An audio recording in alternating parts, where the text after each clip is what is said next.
It's Wednesday, August 5th. In the headlines in local news, leaders called for unity during Emancipation celebrations. In business news, Liberty Business SBAJ partner to boost small business digitization. Regionally, U.S. Embassy in Grenada faces possible closure. And in sports, Jamaica Derby set for the Independence Day run. This is the news on PBC Jamaica. I'm Brittany Clark.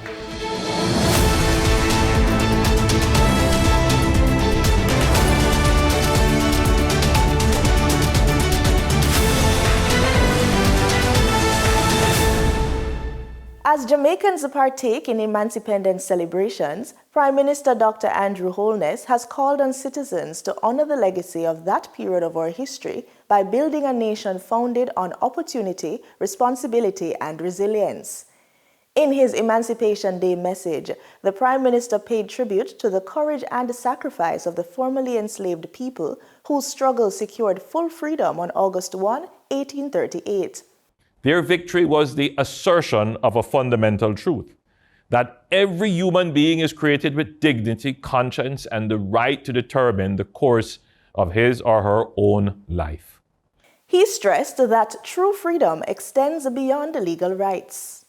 True freedom is the capacity to make responsible choices, to provide for one's family, to own property, to pursue education, to establish a business, to worship according to conscience, and to participate fully in the life of the nation. Meanwhile, opposition leader Mark Golding has called on Jamaicans to use Emancipation Day as a time to reflect on the nation's progress while renewing the commitment to creating a more just and inclusive society. The resilience that defines Jamaica is not only the ability to survive hardship, it is the determination to transform hardship into hope, adversity into opportunity, and injustice into righteousness. It gives us the courage to believe that tomorrow can be better than today, and it is a source of our willingness to work together to make that vision a reality. Mr. Golding said Jamaica has made remarkable progress over the past 188 years, highlighting the country's global influence. Jamaica has given the world extraordinary music, literature, food, art, fashion, athletics, scholarship, entrepreneurship, and innovation. We have inspired movements for freedom and justice and shaped global culture. We have produced sons and daughters whose achievements continue to command international admiration. Wherever Jamaicans have gone, they have carried with them the indomitable spirit, an identity born not of privilege, but of struggle and perseverance. The opposition leader urged the citizens to remain united, invest in young people, protect the vulnerable, and work together to build a stronger, fairer Jamaica in honor of those who fought for the nation's freedom. Ghanaian President John Dramani Mahama has called for stronger African-Caribbean ties, urging both regions to turn their shared history into deeper economic cooperation. Addressing a joint sitting of Jamaica's parliament on Tuesday, he described Jamaica as an indispensable member of the global African family, saying the relationship between the two countries was built on shared sacrifice, resilience, and the pursuit of freedom. Our gathering here today is much more than a diplomatic engagement. It is a reunion of history. It's a celebration of our shared heritage, and a reaffirmation that although the Atlantic Ocean may separate our shores, it can never diminish the bonds that unite our people. The relationship between Ghana and Jamaica is unlike many others in the community of nations. It was not forged by treaties alone. It was forged through shared sacrifice, sustained by resilience, and strengthened by a common belief in freedom, justice, and human dignity. He also reaffirmed Ghana's commitment to reparatory justice, praising Jamaica's leadership on the issue and backing its international advocacy. Jamaica has provided principled leadership on this important issue for many years. Together, our two nations are ensuring that the descendants of those who suffered history's greatest injustice are neither forgotten or denied a voice in shaping a fairer world. Our advocacy is ultimately about hope.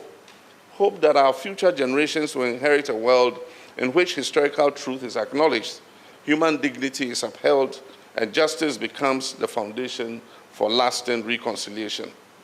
And that is the vision that continues to unite Ghana and Jamaica. Looking ahead, President Mahama called for expanded trade, investment, and cooperation to create jobs and drive growth across both regions. The task before us is therefore very clear. It is to transform our historical bonds into practical partnerships that create jobs for our people, expand opportunities, and improve the lives of our citizens. The African Continental Free Trade Area, which has its headquarters in Accra, offers unprecedented opportunities for closer commercial relations between Africa and the Caribbean.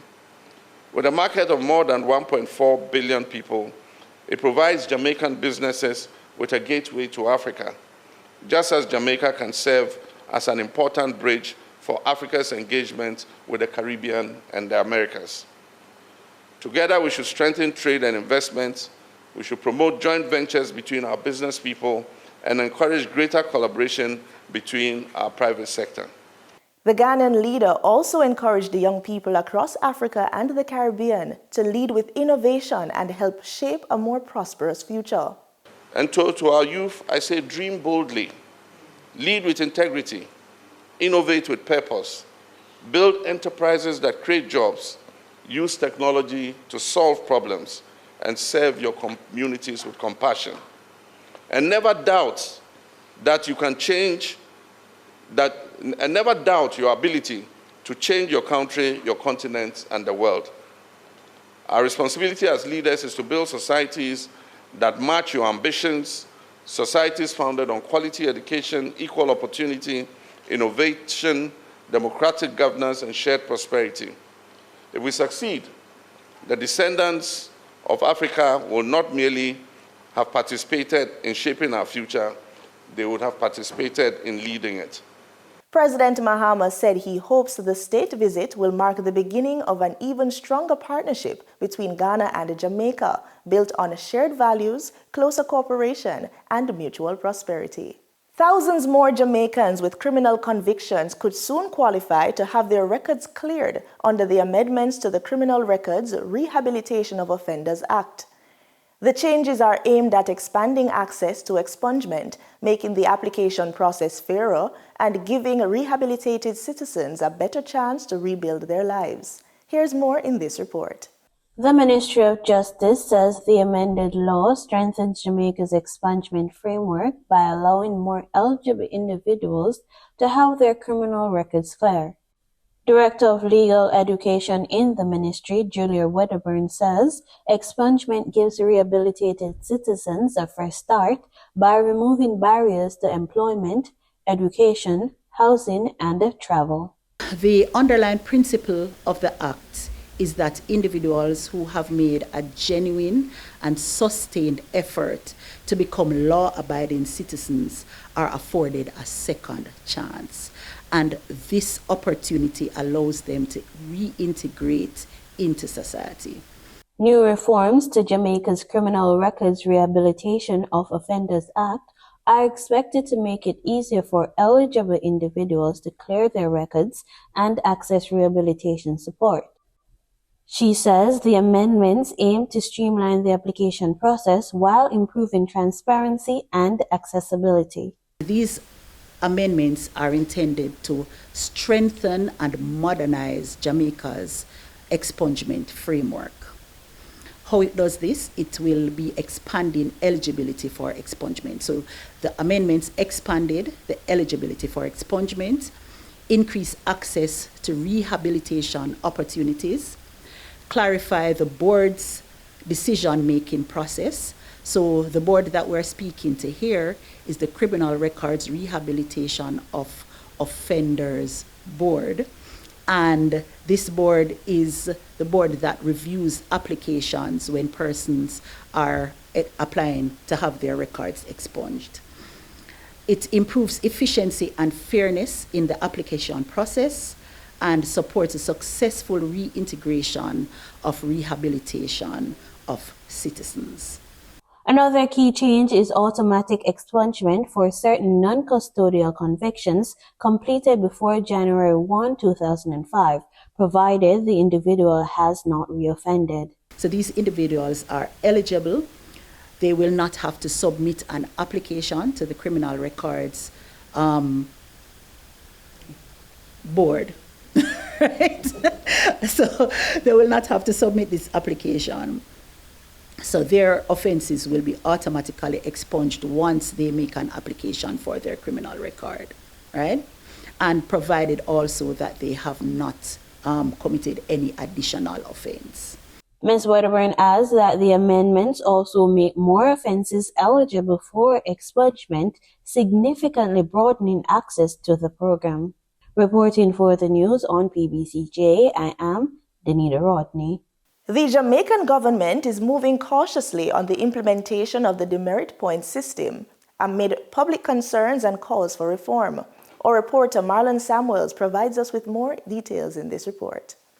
In a written statement on Monday, August 3, Minister of Energy, Transport and Telecommunications, Darrell Valls, noted that a thorough review is underway to evaluate all aspects of the Road Traffic Act. This includes outstanding traffic tickets and the legal implications of the demerit points system.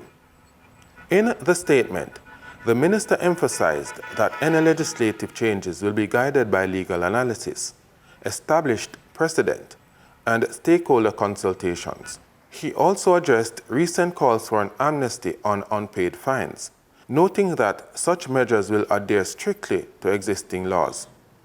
Statistics reveal a sobering reality. Between April and June 2026, Jamaica recorded 75 fatal crashes, resulting in 83 deaths. Speeding is said to account for 24% of these fatalities. The government says it remains committed to balancing legal certainty with the urgent need to improve road safety. A dedicated team is expected to produce a preliminary report in September, after which the government will inform the public of any further actions or revised timelines. Road safety remains a top priority for the government as they review the policy to protect lives and ensure fairness under the law. Reporting for the news on PBCJ, I am Marlon Samuels.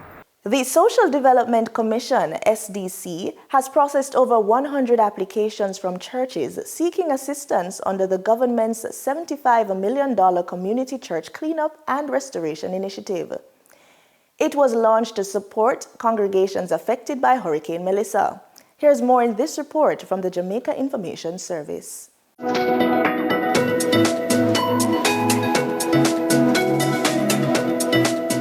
Across Jamaica, churches are more than places of worship. They are centers of comfort, fellowship, and support, often opening their doors for people in need during difficult times.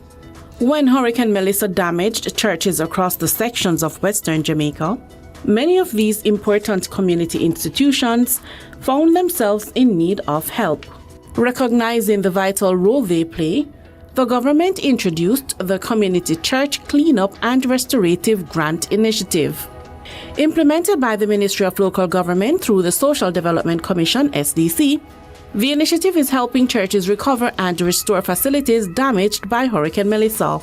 The commitment of the government of Dr. Andrew Holness is to serve all the people of Jamaica when the need arises, and the church found themselves in that position.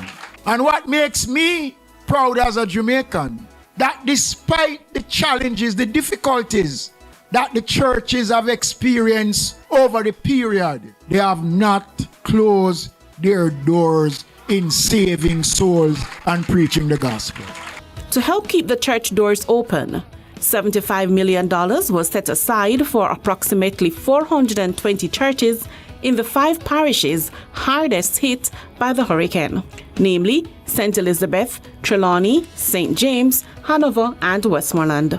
So far, more than $64.6 million has been distributed to over 359 churches in 4 of the 5 parishes.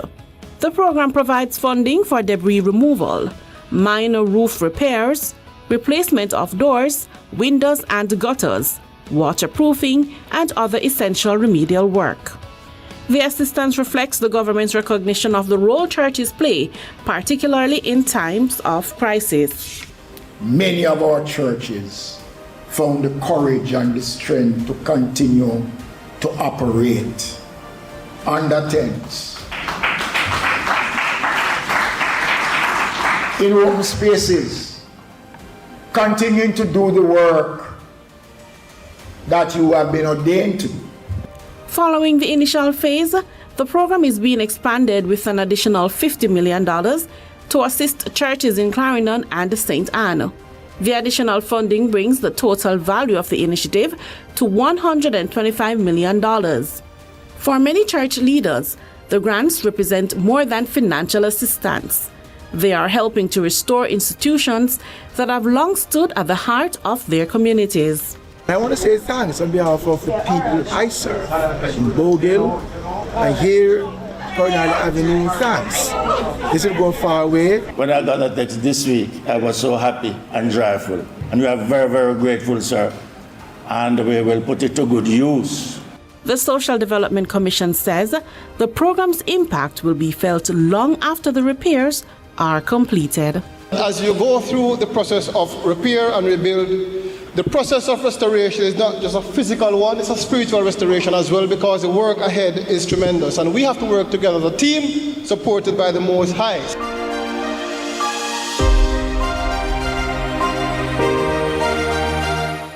Time now for the business report with Denise Williams.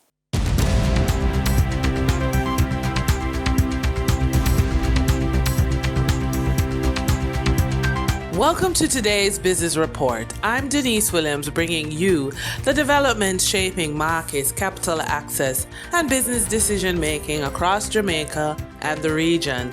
Let's get into the stories that matter. Liberty Business and the Small Business Association of Jamaica have signed a memorandum of understanding. Under the partnership, eligible SBAJ members who subscribe to a qualifying Liberty Business broadband package will receive free installation and their choice of 3 digital business solutions at no charge for 6 months. These solutions include a professional business website and online store, a custom business email domain, digital marketing solutions, digital help desk services, secure cloud storage, and cybersecurity protection. Liberty Business and the SBAJ will also work together to encourage innovation and digital adoption while providing educational opportunities through workshops, seminars, webinars, and training sessions. Charles Manos, Senior Director of Liberty Business, said the partnership is designed to give small businesses access to some of the same digital capabilities increasingly being used by larger organizations to improve productivity, customer engagement, and competitiveness. SBAJ President Garnet Reid said the partnership has the potential to make technology adoption more achievable for small businesses at a time when digital capability is becoming increasingly important to their growth. For the trading period of August 4, 2026, the most actively traded securities were Trans-Jamaica Highway Limited with 10,292,723 units representing 32.10% of market sales. Dermont Trading Company Limited with 4,742,245 units representing 14.79% of market sales. Carreras Limited shares with 1,513,412 units representing 4.72% of market sales. Investor activity remained concentrated in logistics and transportation plays, signaling continued interest in dividend-producing and strategic assets. Turning to the foreign exchange market based on Bank of Jamaica data for August 4, 2026, Forex traders recorded significant activity with strong demand across major currencies. For the US dollar, trading margins reflected steady liquidity, with the US selling at $159.61 and buying at $157.63. Moderate gains supported by $2 transaction spreads. The Canadian dollar sold for $112.34 and was bought for $110.34. The British pound had continued volatility, which offered short-term trading opportunities of 93 cents in profits for the banks. The British pound sold for $212.39 and was bought for $213.32. These movements underscore the importance of cash flow timing and currency awareness for businesses managing import costs, debt servicing, or overseas exposure.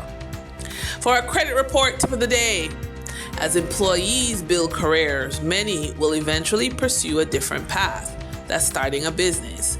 When that day comes, talent alone isn't enough. One of the biggest factors influencing a successful transition to self-employment is financial readiness, and that includes having a healthy credit profile. A strong credit report and credit score can help aspiring entrepreneurs access startup financing, secure business credit, and manage cash flow during the critical early stages of business ownership. This is why financial wellness should be a part of every employee development strategy. Helping employees understand budgeting, debt management, and credit isn't just about improving their personal finances. It's about giving them the tools to pursue future opportunities when they remain with the organization or choose to build businesses of their own. Great organizations don't just prepare people for their next promotion, they prepare them for the next chapter. Financially confident employees become confident leaders, innovators, and entrepreneurs. In our funded and focused feature, as a business coach, I'm encouraging entrepreneurs to rethink how they prepare for funding. AI can help you generate business ideas, write business plans, and create financial projections in minutes. But if everyone has access to the same tools, your idea alone is no longer your competitive advantage. Your execution is. Today's lenders and investors are looking beyond the business concept. They want evidence that you understand your market, can manage your finances, and have built a business that is ready to grow. AI can help you start the journey. Preparation, financial discipline, and execution are what will help you secure funding. And that's today's business report. I'm Denise Williams. Until next time, stay informed, stay intentional, and keep building forward. See you soon.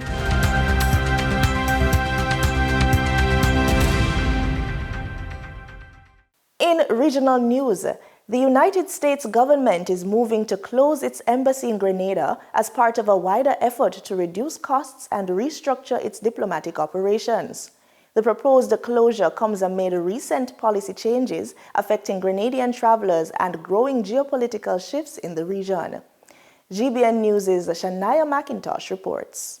The U.S. government is planning to close its embassy in Grenada as part of a cost-cutting and restructuring effort by the State Department. The embassy in St. George's is the only full U.S. embassy among 5 diplomatic posts worldwide targeted for closure. This move follows a series of U.S. policy changes affecting Grenada, such as the introduction of permanent visa bans for Grenadian travelers and the U.S. request to install radar equipment on the island. However, officials from both countries have not directly linked these developments to the closure plan. The State Department has not announced a closure date or explained how embassy services for Grenadians and Americans would be handled if the post shuts down. Currently, most visa services for Grenadians are processed through the U.S. Embassy in Barbados, but the loss of the St. George's Embassy would mean less direct support for U.S. citizens living in Grenada. News of the looming closure comes on the heels of the August 3rd implementation of the permanent U.S. visa bonds program, which requires select nationals to pay a bond of up to 20 $2,000 before being granted a visa. Grenada is one of the 4 Caribbean nations affected by the visa bond program. The decision also comes at a time when Grenada is strengthening ties with Venezuela and Cuba, and as China expands its diplomatic presence on the island. While the State Department says the closure is part of a broader realignment, questions remain about the impact on U.S. influence and the services that will be available to citizens after more than 40 years of continuous embassy operations. For now, the U.S. Embassy in Grenada remains open,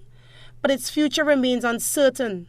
Reporting for GBN News, Shania McIntosh. The Guyana government has moved to recover the wreck of the MV Barima, inviting qualified marine salvage companies to submit bids for the operation.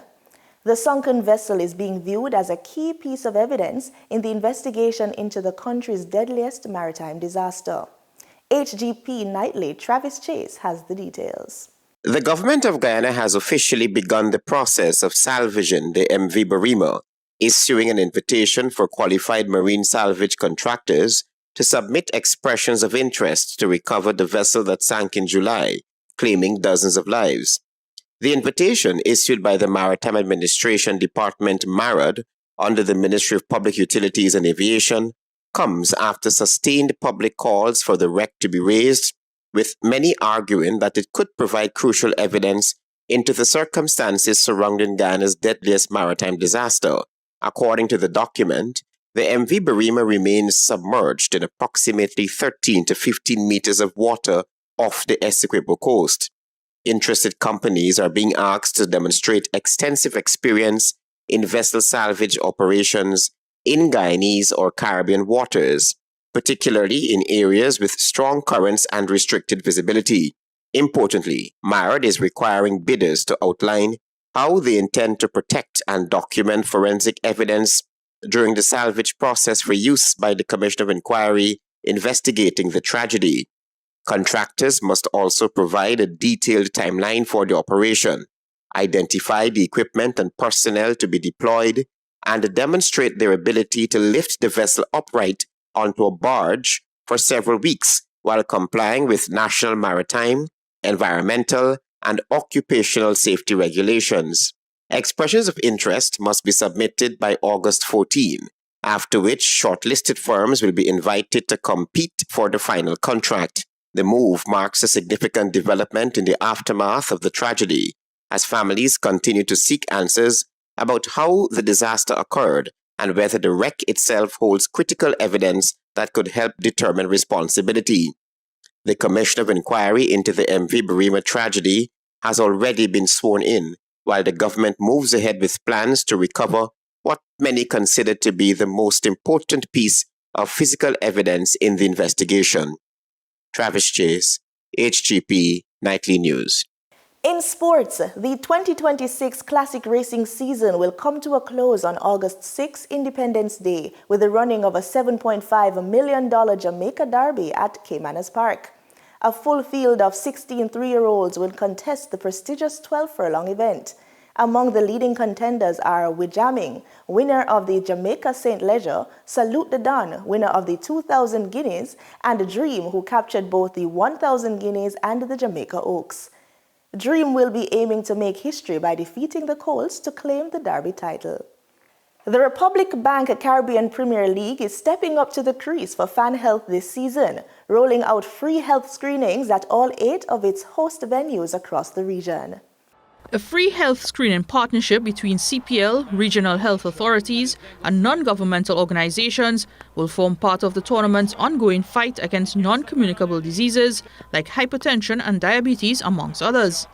Fans in Antigua and Barbuda, Barbados, Guyana, Jamaica, St. Kitts and Nevis, St. Lucia, St. Vincent and the Grenadines, and Trinidad and Tobago will have access to blood pressure checks, glucose testing, BMI assessments, urinalysis and PSA testing, with health professionals stationed at venues throughout the season.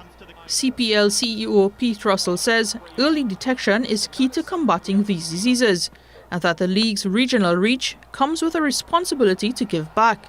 Organizers hope to make the program a permanent fixture on the CPL calendar. That's the news on PBCJ. You can find us on our social media platforms at PBCJamaica. Thanks for watching.